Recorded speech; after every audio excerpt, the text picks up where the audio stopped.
पहली बात तो मैं ये कहूँगा कि परसिमन तो आवश्यकता है, इसमें कोई दो राय नहीं है।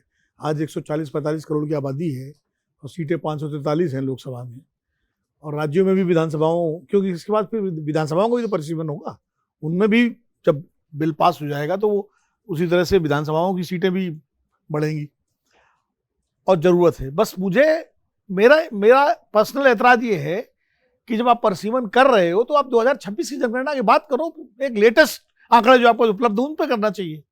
अब 2011 पे कर रहे हो, यानी फिर आप जो है ये कितने साल हो गए, 12-14 साल की पीछे के आंकड़ों पे कर रहे हो और उसके बाद आगे के लिए।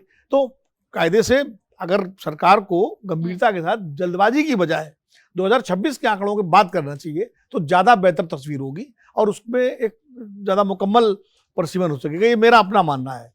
राजनीतिक दल क्या मानते हैं अलग बात है। दूसरा ये है कि परसिमन के बाद मान लीजिए बिल पास हुआ था तो तस्वीर तो बदलेगी, लेकिन अगर महिला आरक्षण अभी लागू हो जाए, यानी 543 में अभी लगभग 160-165 सीटें महिलाओं को मिल जाए तो उनकी ताकत ज्यादा होगी सदन में। 850 में जब उनकी 250 सीटें होंगी तो उधर 500 सीटें जो है पुरुषों की भी होंगी, 550 सीटें, तो ताकत उतनी नहीं होगी जितनी 543 में 165। अगर उस दृष्टि से देखें प्रोपोर्शन वाइज जो है अनुपातिक रूप से जो पुरुषों का प्रतिनिधित्व वर्चस्व है उस लोकसभा में बना रहेगा।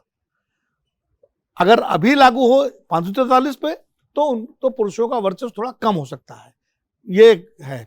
लेकिन फिर भी तस्वीर इसलिए बदलेगी क्योंकि एक बाध्यता होगी उतनी महिलाओं को चुनने की, टिकट देने की, चुनाव लड़ाने की, तो उतनी चुन के आएंगी भी, किसी भी पार्टी से आए तो एक उनका प्रेजेंटेशन, उनका हिस्सेदारी निश्चित रूप से बढ़ेगी और वो एक सुखद संकेत होगा भारतीय लोकतंत्र के लिए। दूसरी बात ये डर जो पूर्णिमा जी ने कहा या कांग्रेस के लोग भी कहते हैं या और विपक्ष लोग कहते हैं कि साहब एक परसिमन हो गया, ये हो गया तो बीजेपी हारेगी नहीं। अरे ऐसा थोड़ी होता है यार, क्या वोटर बंधुआ है किसी पार्टी का? क्या कोई बंधुआ थोड़ी होता है वोटर। वही वोटर इंदिरा गांधी को जो है 71 में वो देता है और 77 में हरा देता है और दक्षिण में जिताता है।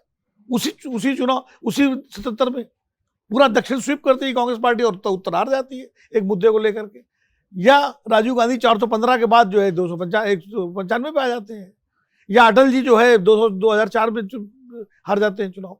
और इसी में देखो ना 240 में रह गए ना मोदी जी, बीजेपी इसी उसमें वोटर तो वही है। वही उत्तर प्रदेश में जो 72-73 सीटें देता था एनडीए को, उसने 33 सीट पे समेट दिया, 35-36 सीट पे।